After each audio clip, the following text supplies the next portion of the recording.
Esperar começar a gravação. Bom, então, boa noite, gente.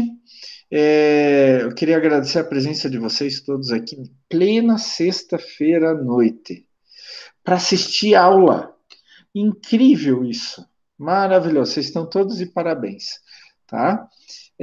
Claro que é a melhor disciplina do curso de vocês, né? Não vou negar, inclusive está gravando aqui em cima, né? Não vou negar, ecologia é a melhor disciplina que pode ter dentro da biologia, a mais interessante, a mais desafiante, a mais complexa, etc., que vale a pena estudar, né? Como eu estava falando para vocês antes, eu queria deixar o recado. Sempre trabalhem com ética. Sejam profissionais em qualquer área da biologia que vocês seguirem, mesmo se não seguirem biologia, sejam éticos, tá? Trabalhem com ética, tratem as pessoas com ética. Bom, dado esse recado, então hoje a gente vai falar um pouco, começar um pouco alguns conceitos básicos de ecologia.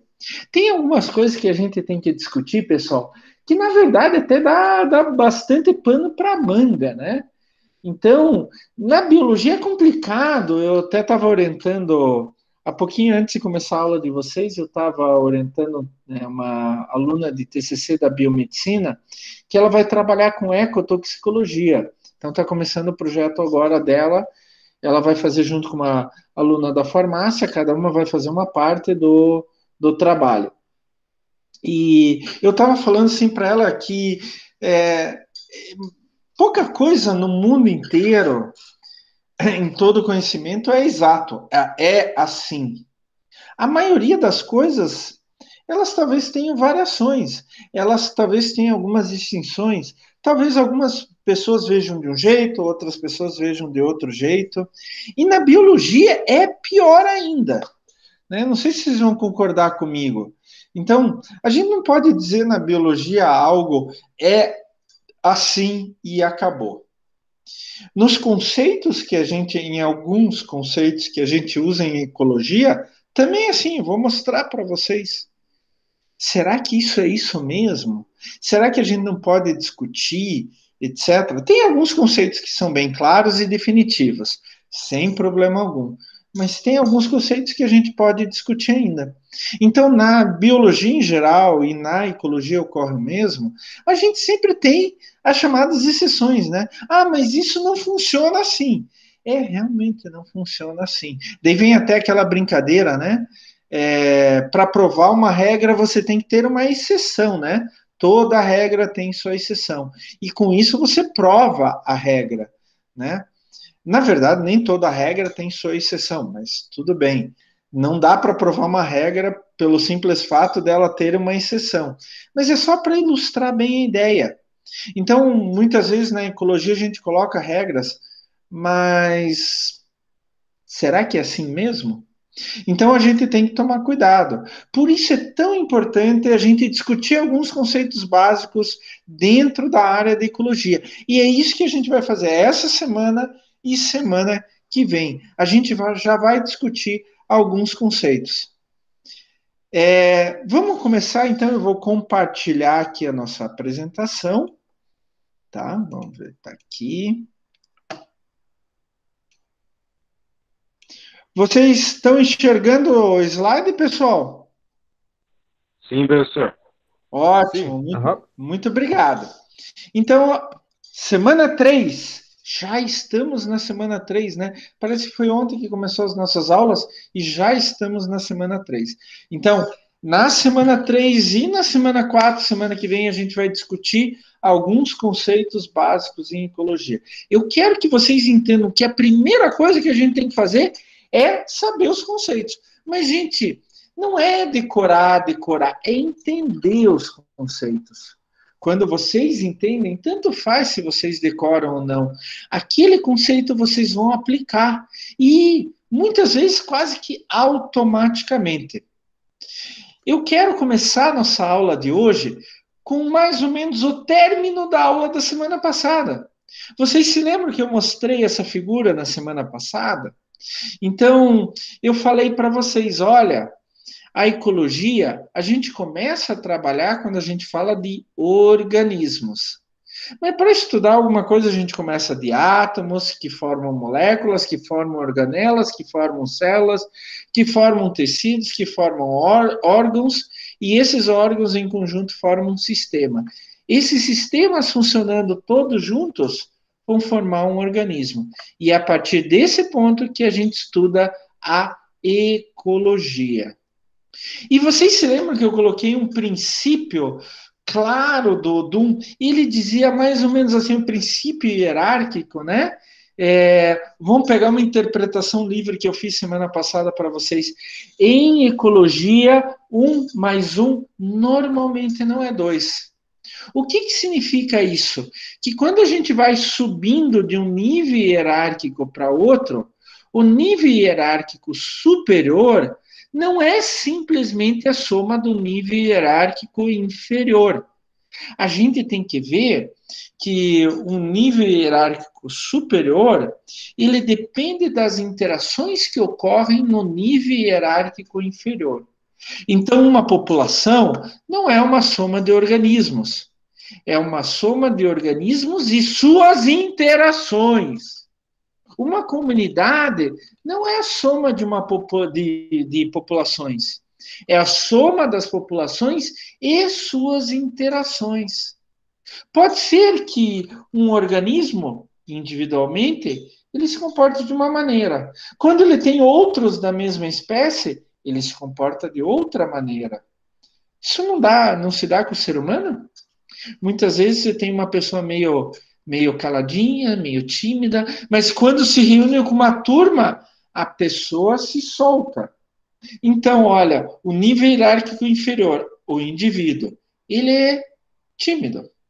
Mas quando ele vai no nível hierárquico superior, vários colegas juntos, ele se solta.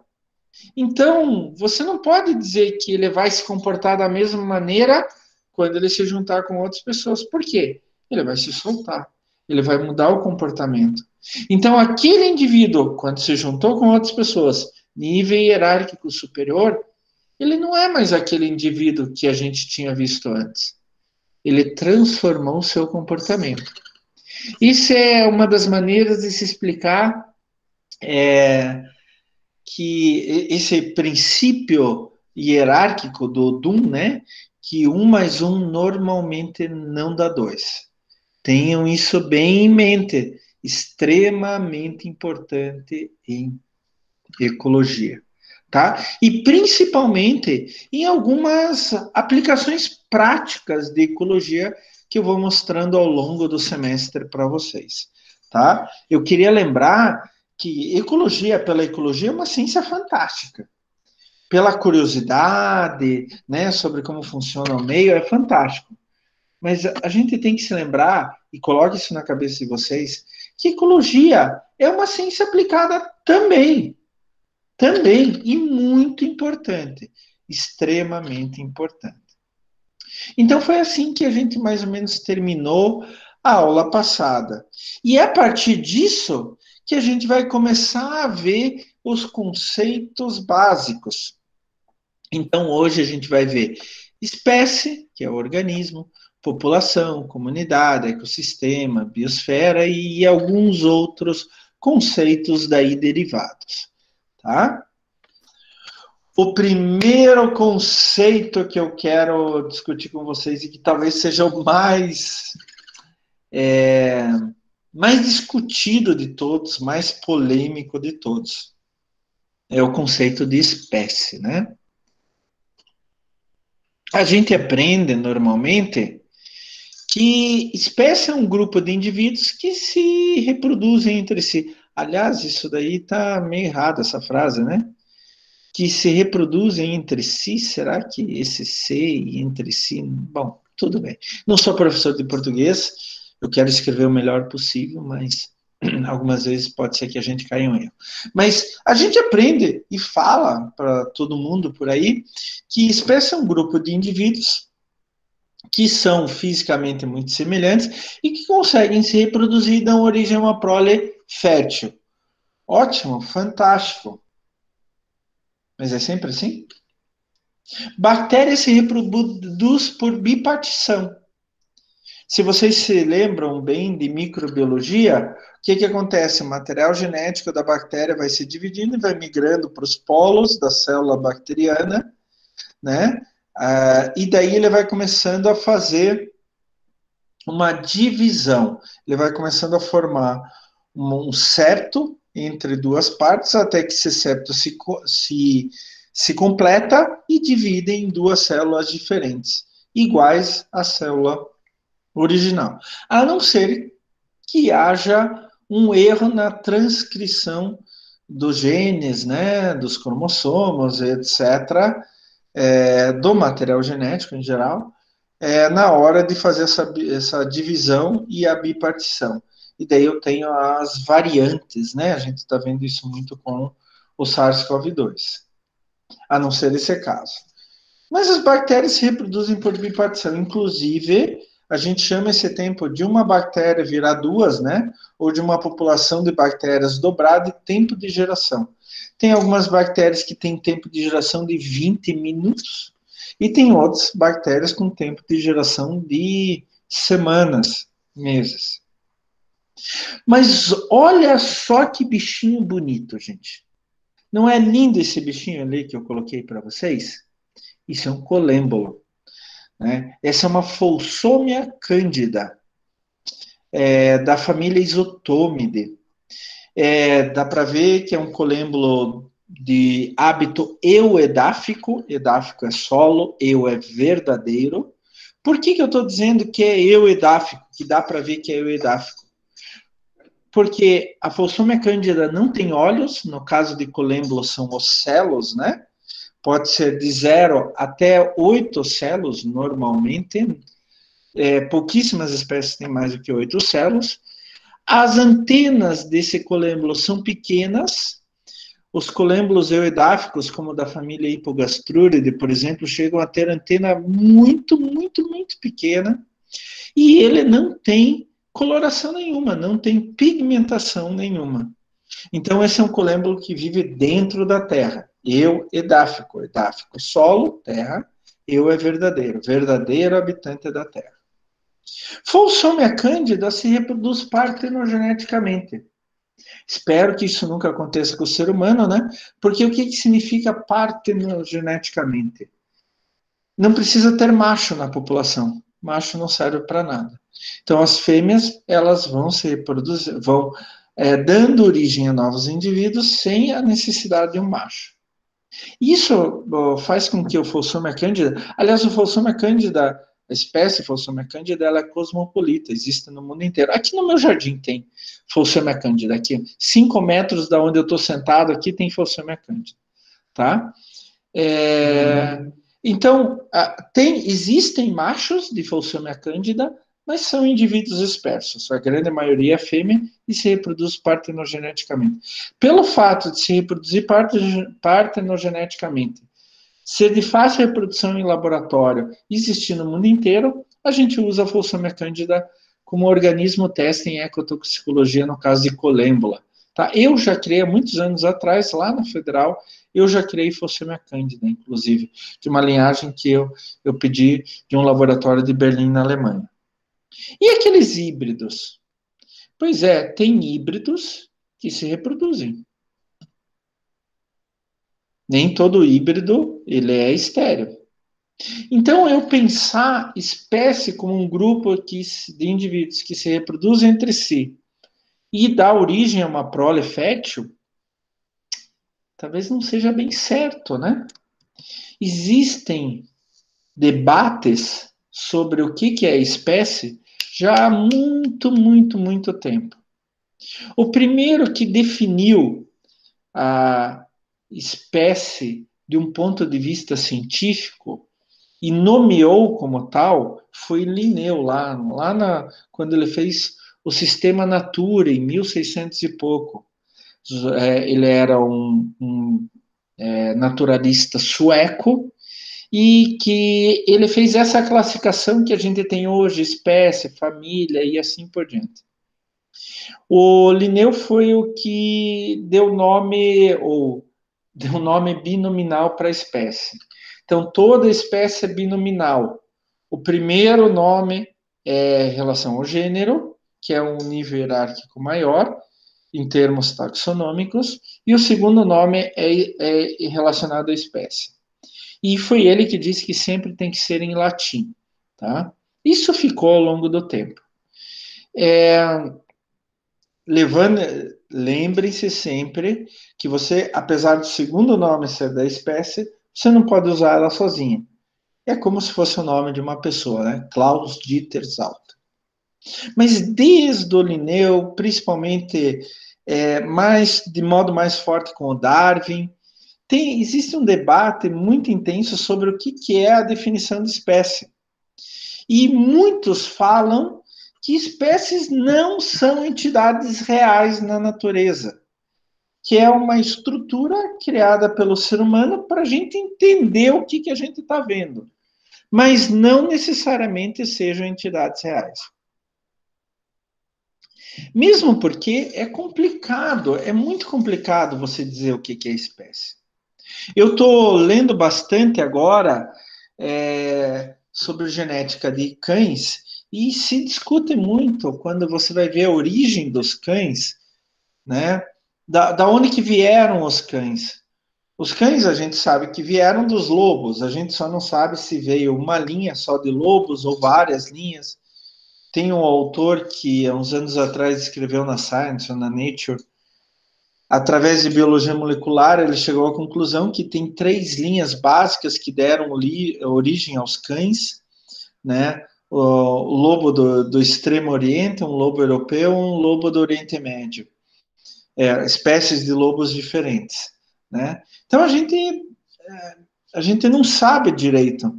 A gente só sabe que veio dos lobos, que a gente domesticou e foi modificada de tal maneira, em todos os sentidos, inclusive na reprodução, né? Não o fato de a gente dirigir a reprodução dos cães, mas como eles se reproduzem, né?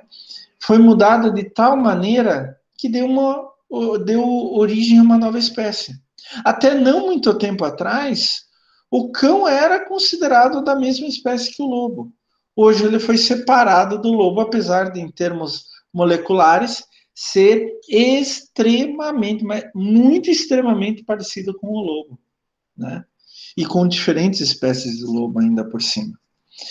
Então, só com esse exemplo, a gente começa a ver, mas será que o cão realmente é uma nova espécie? Será que ele não foi uma derivação somente do lobo e continua sendo um lobo? Inclusive, cães mantêm muitos comportamentos dos lobos. Até o ser humano aproveitou isso para o trabalho do cão junto ao ser humano, né? Tem várias características que ainda se mantêm do lobo. Por que a gente define como uma espécie separada? Eu me lembro quando eu estava estagiando no Museu de História Natural de Görlitz, na Alemanha, o professor Dunner, que já faleceu, ele discutia muito assim. Tem gente que na Europa Central, ali, Áustria, Suíça, Alemanha, República Tcheca, Hungria, etc., estavam descrevendo novas espécies de colêmbolo porque acharam colêmbolo com pelo a mais em algum lugar. E daí isso já justificava uma nova espécie. Será que é uma nova espécie mesmo? Será que não é uma variação intraespecífica da espécie original? Então, a gente começa a discutir. Tem a tal da criptoespécie, né? Onde que algumas vezes você tem uma população, onde que você acha que só tem uma espécie, mas tem algumas derivações aí que talvez justificassem uma nova espécie. Mas essas derivações são bem escondidas, por isso chamada criptoespécie. Então tem um debate muito grande, inclusive que espécies não são entidades reais na natureza. É complicado falar isso, né? Começa a dar uma confusão na cabeça isso daí. Mas quais são as linhas a partir dessa ideia principal? Quais são as linhas que existem?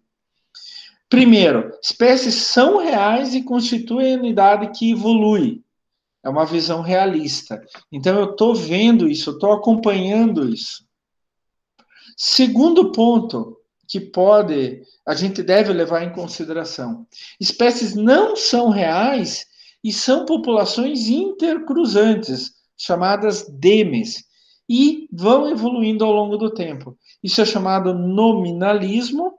A gente simplesmente dá um nome para uma espécie, mas elas, na verdade, não são reais e têm a capacidade de se intercruzar. E nesse caso, a gente nem precisa dar uma definição de espécie. E a terceira linha de pensamento que alguns autores seguem, que as espécies continuam sendo não reais, né? Não existem como espécies, mas elas são unidade teórica da evolução. A evolução acontece a partir de uma base, e essa base, teoricamente, seria espécie, mas a espécie não é real, porque ela vai se modificando ao longo do tempo. Também é chamado nominalismo, mas daí uma definição é requerida. É meio complicado isso, né? Eu não sei, deixa eu até interromper o compartilhamento e voltar para a aula. O que vocês acham? Espécie é real ou espécie é não real? O que vocês acham, pessoal? Opinião de vocês. Eu acho que é real, professor. Eu diria que é real, mas temporário. Real, mas temporária. Mas daí ela pode ser real se ela é temporária? Pois é. Fale, Eu gosto do Júnior. real. Se é real, você acha que é real? Acho que é real. A Fernanda acha que é metamorfa. Na verdade, você não está muito errada, não, Fernanda. Pois é, Amanda. Isso confunde todo mundo, até hoje. E eu acho que isso é a maior discussão que a gente tem de todas dentro da ecologia. Será que espécie existe mesmo? Até que ponto espécie é real ou não real? Até que ponto a ideia de espécie contribui para a evolução? Se eu tenho uma espécie, ela não pode seguir 2, 3, 4 ramos diferentes? Ela pode. Inclusive, a filogenia fala disso e etc. Então, como eu falei para vocês, talvez esse seja o ponto de maior discussão em toda a ecologia, tá? E vai continuar até muito tempo. A gente não chegou ainda a uma conclusão. É difícil falar para vocês, olha, a conclusão é essa. Não, é complicado falar para vocês isso. Porque hoje, só para vocês terem ideia, a gente pode catalogar, entre outros de menor importância, mas 8 principais conceitos de espécie: o morfológico ou fenético, o biológico, o ecológico, o de reconhecimento, coesão, evolutivo, filogenético e genealógico. Eu até coloquei aqui uma figura bem legalzinha aqui, né? Você vê aqui, olha, um sapo por inteiro, daí uma estrada separando os dois locais, um sapo um pouquinho menor e um sapo dentro da lagoa. Eles são espécies distintas ou são a mesma espécie? Complicado. Vamos rapidamente discutir um pouco sobre cada um desses conceitos. O conceito mais tradicional é o morfológico ou fenético, onde que diz que uma espécie é formada por organismos similares, aqueles que morfologicamente são muito semelhantes. Isso foi o que prevaleceu durante muito e muito tempo, né? Linneu já falava isso, né? Só que até as descrições morfológicas que Linneu colocava eram descrições muito simples. Então, se você pegasse algumas vezes organismos que, olhando, eram bem diferentes, mas colocasse na descrição da espécie por Linneu ou por um daquele tempo lá, você ia descrever várias espécies diferentes, muito diferentes entre elas. Eu já comentei com vocês que o Fritz Miller, né, naturalista alemão, radicado no Brasil, século XIX, que trocava a correspondência com o Darwin, ele descreveu uma espécie de minhoca ali em Blumenau, chamada Pontiscolex coretrurus. Eu já vi a descrição original, foi inclusive em alemão, e falar assim, tinha uma página, sem desenho nenhum. Então, aquela descrição caberia para 1000 espécies de minhocas diferentes. Tá? É meio complicado você dizer, porque tem algumas espécies que têm dimorfismo sexual, tem algumas espécies que têm variação conforme o local onde ela está. Já vou mostrar isso para vocês. E daí ela entra no conceito morfológico ou fonético. O Mair, um grande biólogo, evolucionista inclusive, né? Ele descreveu em 1982 o conceito biológico. São espécies, são grupos e populações atualmente ou potencialmente intercruzantes que são reprodutivamente isoladas e que ocupam um nicho específico na natureza, um lugar específico. Então, eu tenho um grupo de indivíduos que conseguem cruzar um com o outro, que em termos reprodutivos ele não alcança outros grupos e ocupa um lugar muito específico naquele ambiente. O ecológico são as espécies são definidas por seus nichos ecológicos, né? Então eu tenho uma espécie que ocupa um local muito específico quanto a fatores abióticos e bióticos, né? Isso é chamado nicho ecológico. Mas eu posso ter várias espécies ali. Por exemplo, quando a gente fala de fauna do solo lá na Amazônia, uma amiga minha, Elizabeth Franklin, em uma amostra de 10 centímetros, já coletou 50 espécies de ácaros oribatídeos, em uma amostra de 10 centímetros de solo. E daí? Estão no mesmo nicho ecológico, mas não são a mesma espécie. Em 1983, o Patterson descreveu o conceito de espécie por reconhecimento. Espécie é a população mais inclusiva de indivíduos biparentais, que tem pai e mãe, né? Que compartilham um sistema comum de fertilização. Ou seja, espécie é definida pela sinalização sexual ou sistemas específicos de reconhecimento e acasalamento. Isso se dá naquelas espécies onde que tem macho e fêmea, não se reproduzem partenogeneticamente ou por bipartição, onde que tem um comportamento para acasalar. Então, o macho atrai a fêmea atrai o macho, eles têm uma corte específica entre eles. Então, o Patterson dizia assim, olha, se eu pegar de outra espécie, de duas espécies diferentes, eles não vão reconhecer a corte, né, o processo de acasalamento sexual um do outro. Então, por isso, eles não vão se reproduzir. Será que isso é suficiente para dizer o que é uma espécie? Templeton falou em coesão. Coesão é aquilo que se completa, é aquilo que se fecha entre si mesmo. É até difícil explicar o que é coesão. Mas pegue uma massa de bolo, ai que gostoso, né? Uma massa de bolo de morango com nata. Aí vai ficar uma delícia, né? Sexta-noite, uma cervejinha. Bom, vamos parar de falar disso. Então, quando você faz uma massa de bolo, você junta vários ingredientes e faz com que eles fiquem coesos, né? Você não consegue mais distinguir o que é um, o que é outro. Né? Mas ele falava assim, espécie é a população de indivíduos mais inclusiva, tendo potencial para coesão fenotípica, né? O fenótipo por fora, morfologia, através de mecanismos de coesão intrínsecos. O que é isso? Então, eles têm uma coesão fenotípica, são muito parecidos, mas isso vem através desses mecanismos de coesão que existem dentro deles. Pode ser de comportamento, pode ser fisiológicos. Por exemplo, isolamento reprodutivo. Então, eles têm uma coesão através da reprodução. Todos se reproduzem da mesma maneira, um com o outro, no mesmo comportamento, etc. Seleção ecológica. Todos precisam do mesmo nicho ecológico. E, principalmente, compatibilidade reprodutiva. Eles, a partir do momento que eles se reproduzem, eles dão origem a uma prole fértil. E, finalmente, eu acho que não tem mais aqui.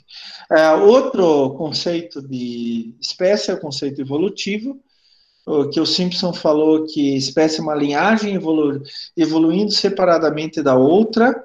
Daí a gente já começa a entrar no outro conceito, que é filogenia, né?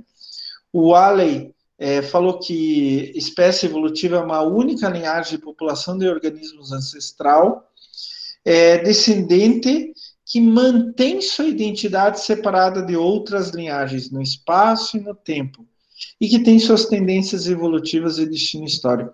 Então, eu tenho uma origem e, de repente, alguns indivíduos começam a derivar, evoluindo, adquirindo outras características morfológicas, outras características reprodutivas, outras características comportamentais e assim por diante.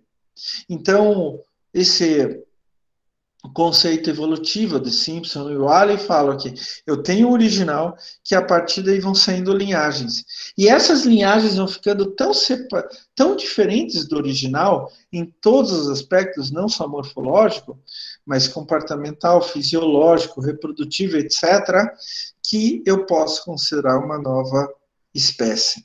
Teve um caso na metade do século passado de alguns cangurus que fugiram de um zoológico na Austrália e eles foram parar numa área específica e foram adquirindo características morfológicas diferentes dos originais. E daí eles foram mudando ao longo do tempo. Os pesquisadores australianos chegaram à conclusão que em menos de 50 anos já poderia ser considerada uma outra espécie. Não sei. Ontem eu estava lendo um artigo bem interessante mesmo, até de repente eu deveria ter colocado nessa semana como material complementar, de uma nova população de cães cantores da Nova Guiné, que eles acharam lá, e eles estavam pesquisando qual era o parentesco dessa dita nova população, ou população original, com os cães cantores da Nova Guiné que existiam em zoológicos e espalhados pelo mundo, né, em cativeiro. Né? E eles chegaram à conclusão que aquela que eles encontraram era a população original, que o que tinha em zoológico hoje, no mundo, pelo mundo inteiro, é uma população diferente. Porque essa população diferente, ela tem poucos fundadores. Eram, acho que, 26 indivíduos que foram tirados da natureza e foram levados para vários lugares do mundo, e eles foram se reproduzindo endogamicamente, quer dizer, com inbreeding muito alto, parentesco muito alto. E daí eles acabaram derivando tanto em homozigose do genoma como um todo, que eles podem ser separados da população original. Isso é a ideia do conceito de espécie evolutiva do Simpson, do Walley. É complicado falar uma coisa dessa, porque a gente ainda não sabe direito o que é espécie. O conceito filogenético, né? Telmair foi um dos grandes fundadores da filogenia. Os indivíduos que pertencem a uma espécie contêm todos os descendentes de uma única população de ancestrais, ou seja, são monofiléticos. Isso é a ideia do evolutivo, né? Eu tenho uma população original que vai se derivando uma população específica. Aquela população específica só tem origem na população original. Agora, quando eu tenho duas populações originais que vão derivando para uma espécie só, daí eu já não tenho mais uma espécie monofilética.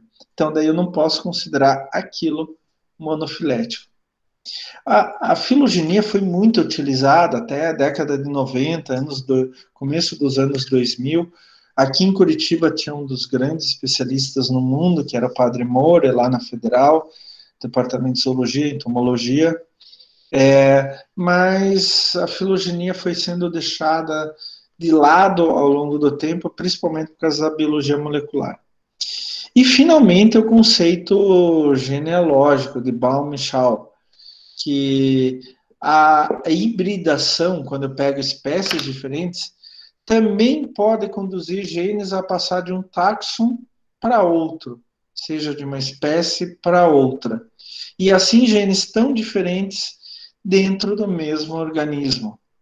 Se eu for pegar a ideia de filogenia, isso significa que um grupo de organismos pode ter diferentes origens, pode vir de diferentes lugares. Por quê? Eu passo genes de uma espécie para outra.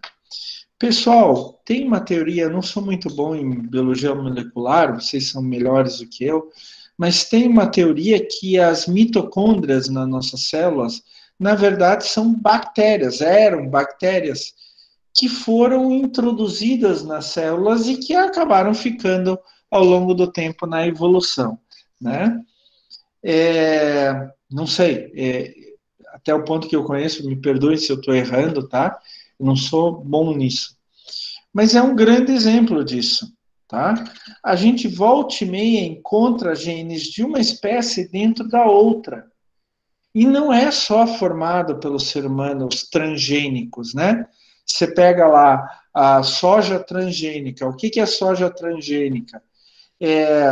Eles descobriram uma bactéria que formava uma proteína que degradava o glifosato, herbicida glifosato. O glifosato mata tudo que é planta, todas, inclusive a soja. Se eu passar glifosato numa plantação de soja, vai matar a soja, né? Então, o que eles fizeram? Descobriram uma bactéria lá nas áreas de soja que tinha evoluído ao longo do tempo com uma proteína que degradava o glifosato. Então, você podia banhar a bactéria no glifosato que ela dava risada da tua cara, né? Isso naturalmente se desenvolveu assim, evoluiu assim. Daí eles acharam o gene que decodifica essa proteína, pegaram esse gene e colocaram na soja. O que acontece? Nada para a soja. Pode aplicar glifosato na soja que não acontece nada. Isso é feito pelo ser humano. Mas tem muitos, centenas, milhares de casos desses já documentados em sistemas naturais, tá? Principalmente com genes de micro-organismos, vírus, bactéria, etc., em organismos superiores, como plantas e até alguns animais, tá? Então é complicado você falar que o mesmo grupo de genes vai dar origem a uma espécie. Não, tanto que Baum e Shaw falaram, olha, pode acontecer que genes passem de um táxon para outro. Isso pode acontecer. Isso pode acontecer. Tanto que a gente fala, por exemplo, da soja transgênica, um dos perigos é o gene da resistência ao glifosato passar para ervas daninhas. A soja é uma leguminosa, a maioria das ervas daninhas são gramíneas. E pode acontecer, já tem até alguns casos meio já documentados sobre isso em alguns lugares. Então você vai tirar o conceito de espécie porque ela tem gene de outra espécie, é complicado tudo isso daí. Então, eles dizem que no conceito genealógico, espécie é baseado no consenso de genealogia. Né? Genealogia é o que você recebe dos teus ancestrais, mesmo que você receba alguma coisa diferente. Deixa eu... E daí, gente? Qual é o conceito de espécie para vocês agora? Complicado, né? Bem complicado, senhor. E vai continuar assim. Infelizmente vai continuar assim. A gente vai ter muito problema ainda com espécie. Júnior, está reverberando aqui. Eu vou colocar aqui, peraí. A gente tem que repensar, tá? Não é simplesmente dizer isto é uma espécie. Como eu falei para vocês, eu estou bem envolvido em taxonomia de colêmbola, por exemplo. Em taxonomia de colêmbola tem gente exagerando, dá a impressão que é só para publicar trabalho científico. Será que aquelas são mesmo espécies? Então é complicado, a gente ainda vai discutir por um bom tempo isso. E talvez esse seja o maior ponto de discussão dentro da ecologia como um todo.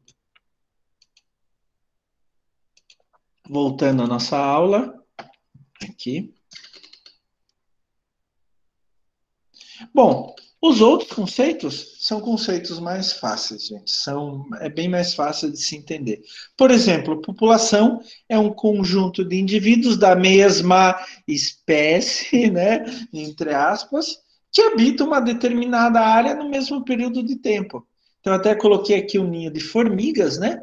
Porque são todas da mesma espécie que habitam o mesmo lugar no mesmo período de tempo, tá? Ah, mas professor, eu tenho espécies que habitam lugares diferentes. Então, essa população de formiga que tem aqui na minha casa é uma população diferente da população de formigas que tem na casa de outra pessoa, ou daqui 1 quilômetro, daqui 10 quilômetros. São populações da mesma espécie, mas são populações diferentes, tá? Então elas vão até ter uma variabilidade genética intrínseca a cada uma delas, tá? Então a população de formigas na minha casa vai ter uma caracterização de variabilidade genética A.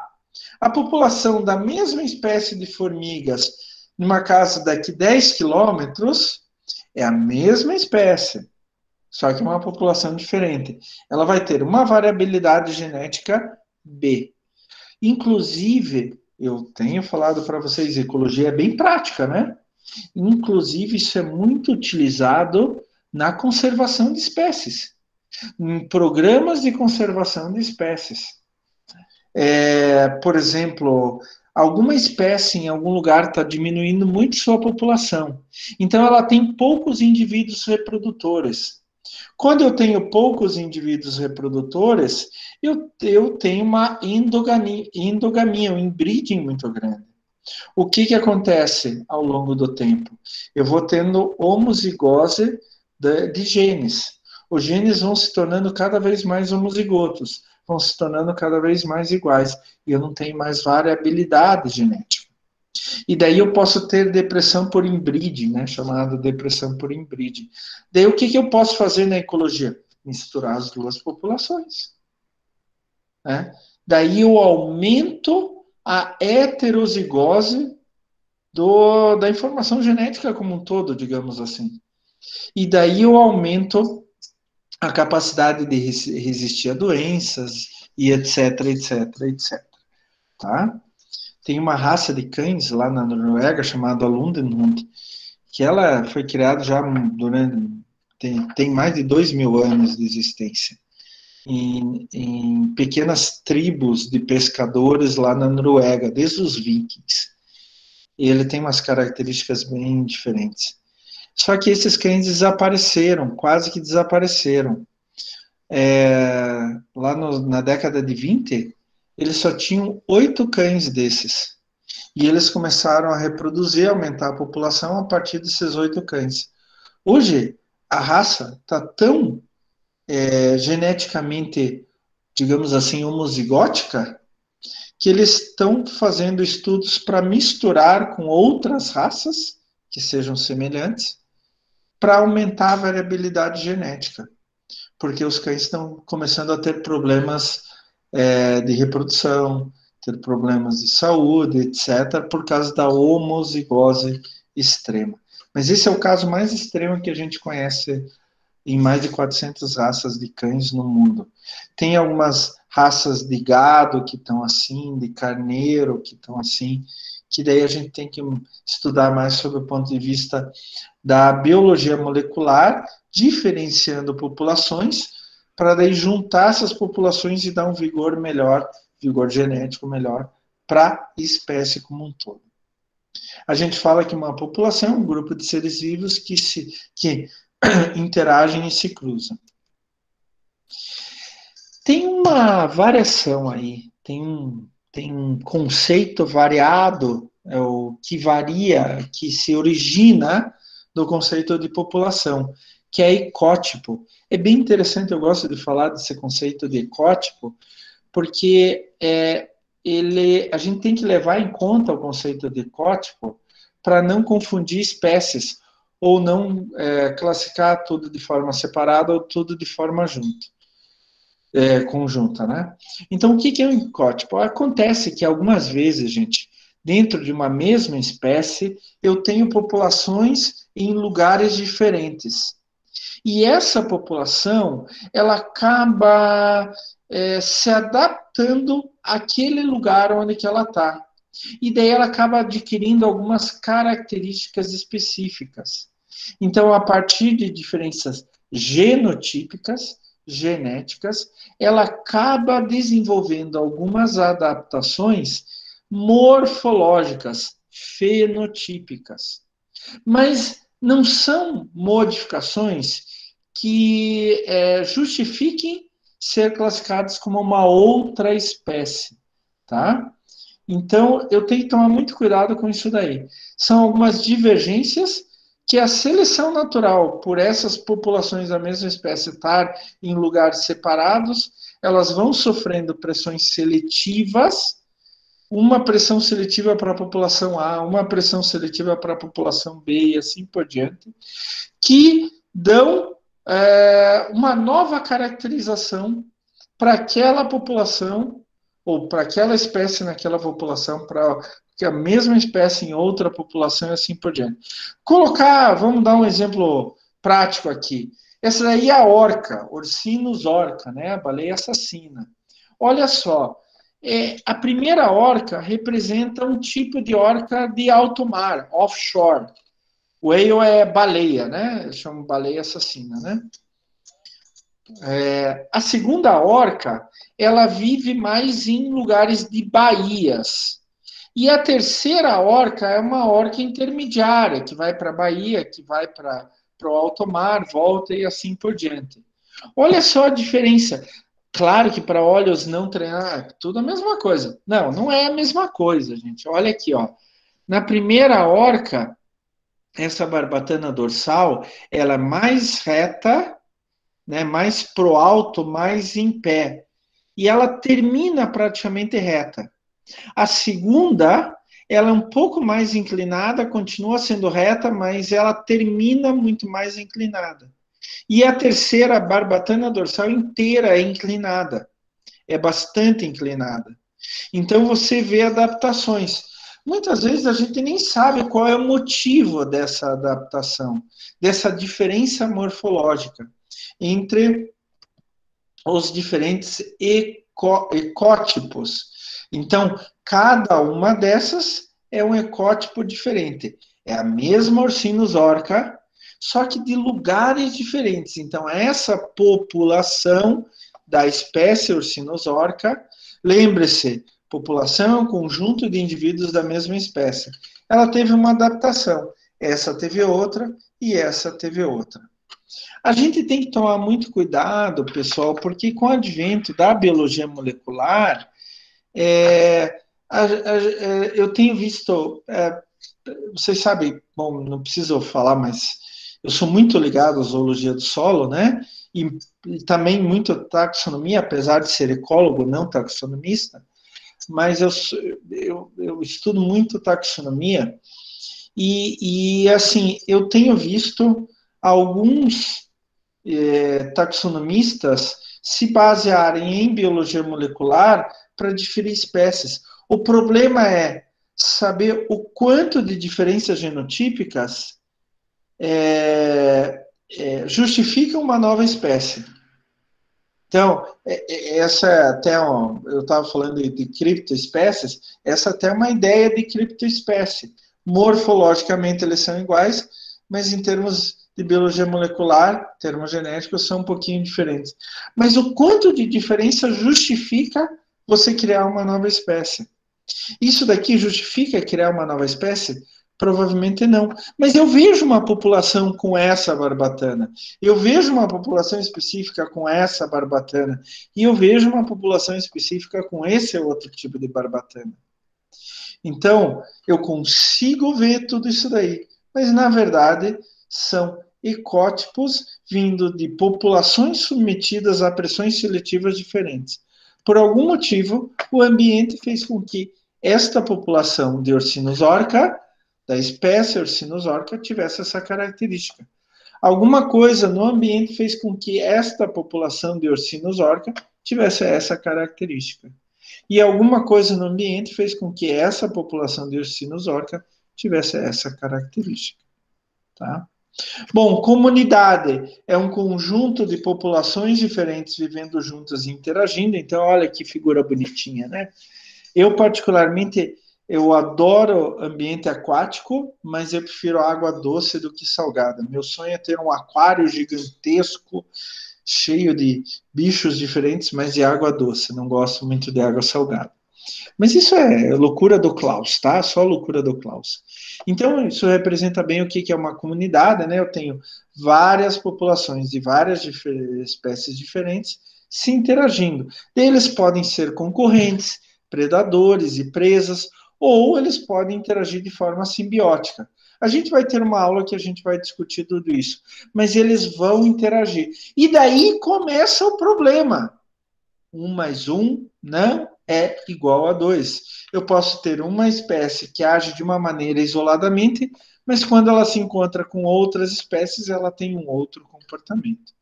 Então, aí eu começo a formar o que a gente chama de relações ecológicas interespecíficas entre diferentes espécies.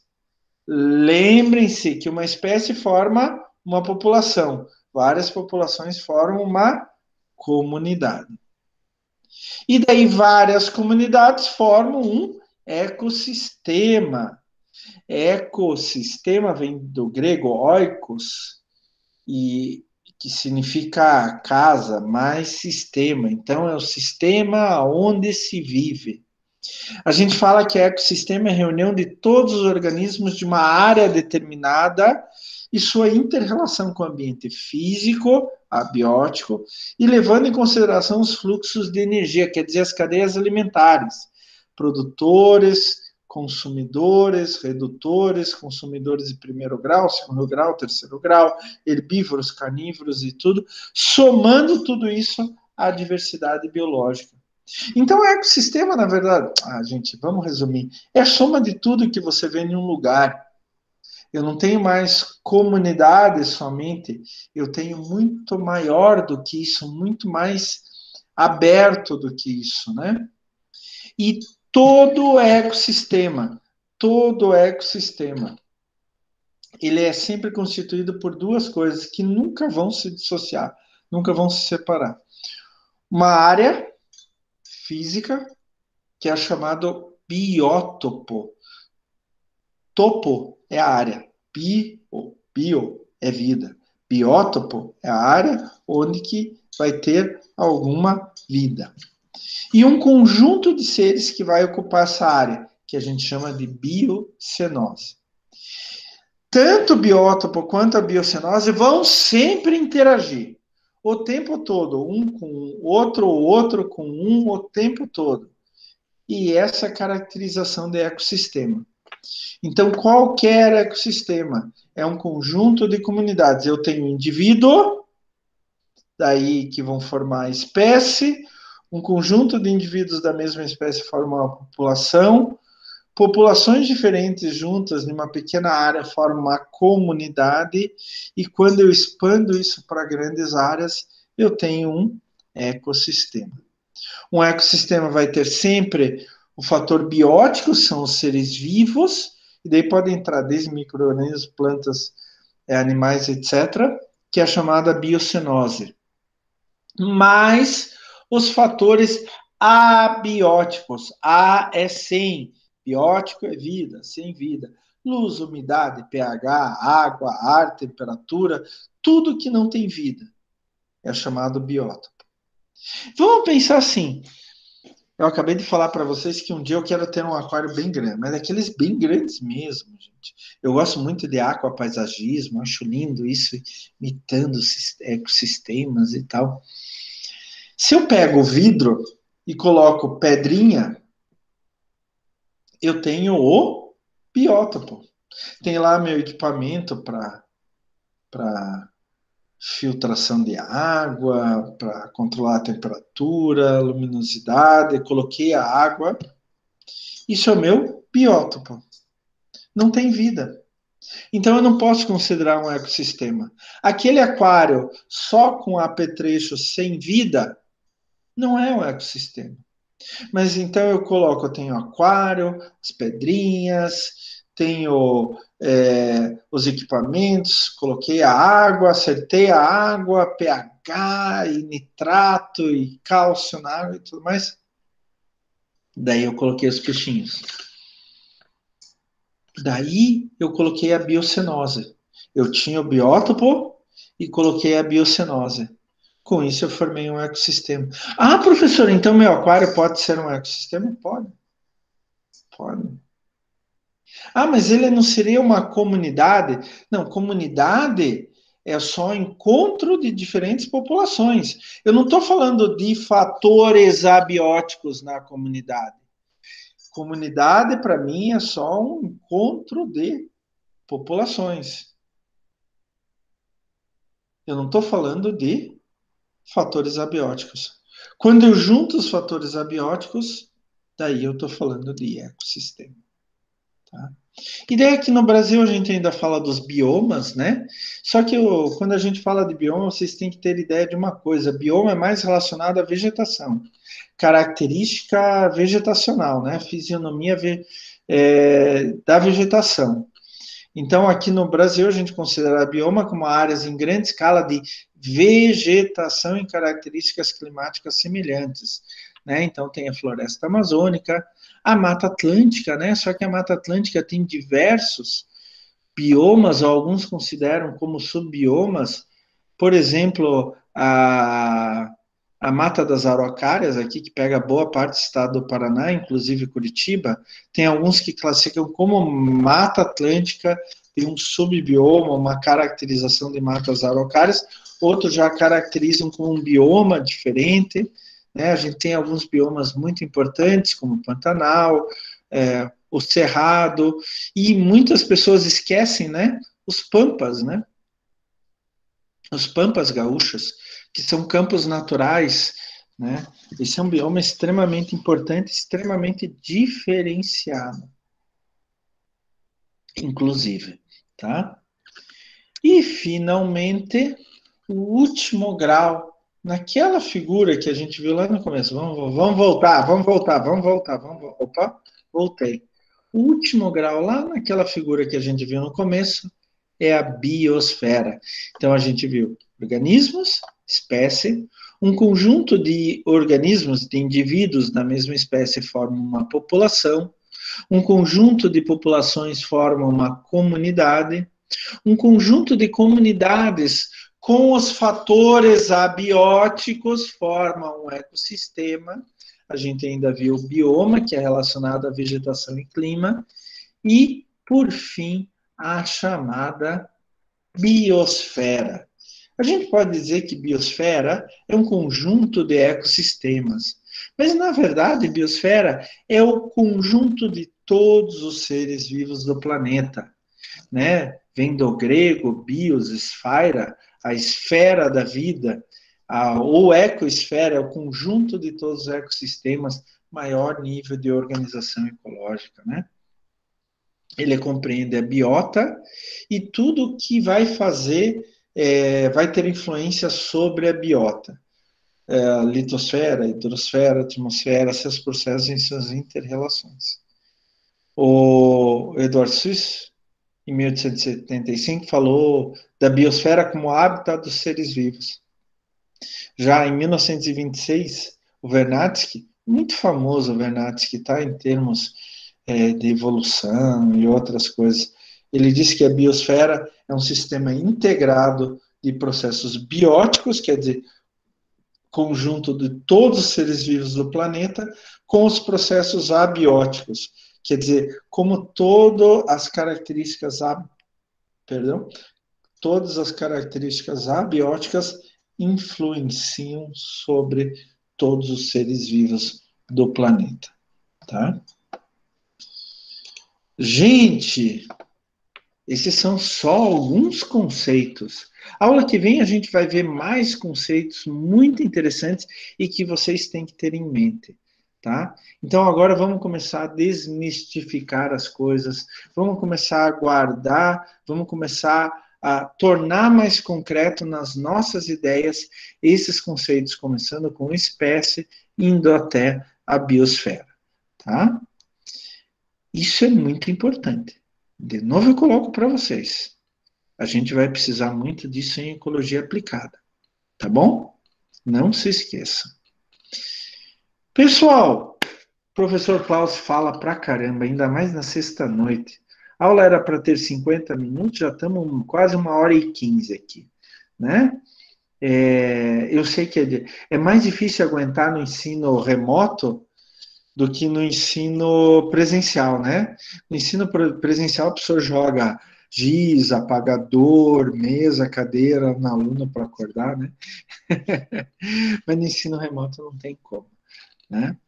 Gente, observações, dúvidas, vocês querem saber mais alguma coisa? Podem se expressar à vontade, por favor, pessoal. Dúvida por enquanto não, professor. Mas eu tenho uma. Eu acho interessante como que é algumas coisas da biologia, assim, tem influência em alguns esportes, né? O senhor estava falando da barbatana, da baleia, né? E no surf eles usam as quilhas, né? E as quilhas, elas têm sua utilidade, né? A maior, para o cara fazer uma manobra fica mais difícil, a menor fica mais fácil.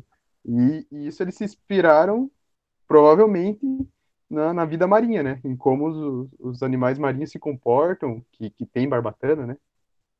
É É, só uma curiosidade. Júnior, eu vou te falar, tudo a gente se inspira na natureza, tá? Tudo. Uhum. Deixando bem claro. Um avião, por exemplo. Ah, mas o avião não bate asas. Mas todo o diferencial de pressão entre cima, a parte de cima e a parte de baixo do avião é baseado no que os pássaros fazem. Então, assim, Uhum. a gente se baseia em tudo na natureza, tá? É verdade. Absolutamente tudo. O Aren queria falar alguma coisa? Então, professor, bem das barbatanas também, eu lembrei por exemplo, da diferença dos corpos de atletas olímpicos. Por exemplo, nadadores tem um tipo, levantadores de peso tem outro, e que isso que me lembrou, por exemplo, que é tudo a mesma espécie, mas são bem diferentes entre si nesse quesito. Tem alguns casos, claro que esse tipo de caso é um caso fortuito, né? Então, por exemplo, não é toda hora que um homem e uma mulher vão se juntar com características iguais, pensando em ter uma prole específica para fazer isso ou aquilo, né? Isso é muito difícil de acontecer. Mas pode acontecer de outras formas. Eu vou dizer para vocês, por exemplo, algumas populações extremamente homogêneas, tanto do ponto de vista morfológico, populações humanas, tá? Morfológico, quanto do ponto de vista genético. Então, a população da Islândia, agora ela está sofrendo uma heterose maior, mas durante muito tempo a população da Islândia foi utilizada como base para pesquisas genéticas, porque é uma população geneticamente muito homogênea, né? Isso faz com que morfologicamente ela também seja homogênea e adquira suas próprias características. Outras populações, por exemplo, você pode ver aqui no Brasil, na América do Sul, populações indígenas que são muito isoladas, elas acabam tendo características morfológicas diferentes uma da outra, porque elas foram se isolando, né? Elas foram adquirindo as suas próprias características. Então, um é mais baixo, outro é mais alto, um tem a cabeça mais arredondada, outra mais estreita e assim por diante, tá? Isso não é eugenismo, tá? Eu não estou falando de eugenismo. Eugenismo é outra coisa, dizer que alguém com uma característica específica é superior a outra. Eu só estou dizendo que populações têm diferentes características. Isso se dá pelo isolamento delas e por interação com características abióticas, né? Faz com que ela tenha modificações morfológicas. Mas aí que entra até de novo a discussão do que é espécie, porque você vê no ser humano uma variedade tão grande e continua sendo a mesma espécie. Pegue animais que o ser humano domesticou. Então, um grande exemplo: cachorro, gato, gado, búfalo, cabra, ovelha, cavalo, vários tipos de pássaros diferentes. Então, até peixes, né? Aqueles peixes, aquelas carpas para como sabe aquelas carpas coloridas, né? Carpa da ópera de arame. É isso daí. Tem um nome japonês, mas é nome Kirigyo, sei lá, não me lembro o nome. Mas o que a gente faz? A gente direciona, mas elas continuam sendo indivíduos da mesma espécie. O ser humano, com essa variabilidade tão grande, ainda continua sendo indivíduos da mesma espécie, mas com populações diferentes, tá? No caso da orca, a gente viu uma pequena modificação, já perceptível. Mas no caso do ser humano, a gente vê grandes modificações entre uma espécie e outra. Tanto que a gente chegou ao ponto de essas modificações serem tão grandes que algumas populações, como brancos, acharem que outras populações, como negros, são inferiores. Né? Isso daí é eugenismo. Isso daí é uma barbaridade. Chegou até esse ponto, de tão diferente que ficou ao longo do tempo. Mas eu até estava conversando com meu filho, eu gosto muito de evolução, né? Apesar de ser cristão, um aluno da biologia lá da Unandrade já me perguntou como o senhor consegue ser cristão e acreditar na evolução. Porque eu acho que Deus foi até um ponto e daí a evolução fez outro. Né? Mas isso é uma ideia particular minha. Mas, por exemplo, hoje você pega racismo. O grande preconceito que tem hoje é de brancos contra negros. Mas as primeiras populações europeias que deram origem ao que é a atual população europeia eram negros. Os africanos, os primeiros seres humanos, saíram da África pelo Oriente Médio, foi um ramo para a Ásia e um outro ramo para a Europa. Então, os próprios arqueólogos europeus hoje falam, olha, idiota fazer ter esse preconceito, porque geneticamente os primeiros europeus eram negros. Eles foram clareando ao longo do tempo porque lá bate pouco sol, né? Quase nada de sol, é claro, não precisa pigmentação escura. Pigmentação escura é para se proteger da luz, né? Do excesso de luz, do excesso de sol. Não precisava, foram perdendo a pigmentação. Isso é natural que ocorra, devido às condições abióticas, né? Mas geneticamente é a mesma população, é a mesma espécie, né? A mesma origem. Como eles foram se isolando, aos poucos eles foram tendo uma caracterização morfológica diferente, um ecótipo diferente, ser humano com diferentes ecótipos, né? Ser humano da África por causa do sol, ser humano da Europa por causa da falta de sol, né? E assim por diante. Mas são todos da mesma espécie, na verdade, né? A gente pega cachorro, tem o Chihuahua de 1,5 quilo, e um dog alemão de 70, 80, 90 quilos, né? Extremamente diferentes, mas são da mesma espécie. Geneticamente são da mesma espécie. É bem complicado isso. A gente tem que discutir muito ainda, isso vai evoluir muito esse conhecimento ainda. Né? Mas dá bastante pano para muita gente. Vale a pena estudar mais sobre isso, tá? Vale a pena mesmo, é um assunto bem interessante. E de novo eu coloco para vocês, leiam a origem das espécies, leiam o Sistema Natura de Linnaeus lá do século XVII. Tudo isso vai ajudar vocês fora outras, obviamente, bibliografias bem modernas, mas vai ajudar vocês a discutir o que é espécie e como esse conceito se aplica, inclusive, à ecologia aplicada, tá? O que pode significar? Eu sempre falo de um exemplo clássico, eu vou falar mais 20, 30 vezes esse exemplo. Quando vocês pegam animais apreendidos, contrabandeados, vamos soltar aqui. Dá para fazer isso? Não é assim, gente. O policial lá pode ter até boa vontade, tá? Vamos soltar eles na natureza, mas não é assim. Não é assim. Ah, mas tem bichinhos desses aqui, ó, parecidos com esses, mas pode ser que eles não consigam se reproduzir. Daí você vai soltar um indivíduo no meio do nada, com mais nenhum outro, ele vai morrer. Ele não vai deixar prole. E o mais importante na natureza é deixar prole. Não é o indivíduo, é a população. Tá? Deixar bem claro isso. Em ecologia, o mais importante não é o indivíduo, é a população.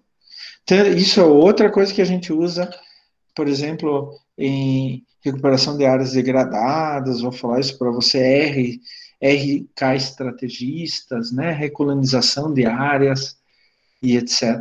Então é muito importante isso. Mais dúvidas, gente? Perguntas? Beleza, professor. Então, gente, por hoje é só. A aula vai até às 10. Vocês têm mais meia hora para fazer atividade de frequência e ler o material complementar. Tá certo, gente? Por favor, leiam o material complementar. É muito importante para vocês. Ele traz mais luz para vocês. Boa noite, então. Boa noite, Amanda. Boa noite a todos. Quero ver todos aqui semana que vem, hein? Semana que vem na nossa aula. Até lá. Tchau, tchau, Boa noite, gente. professor. Bom final de semana. Para vocês também. Tchau, tchau.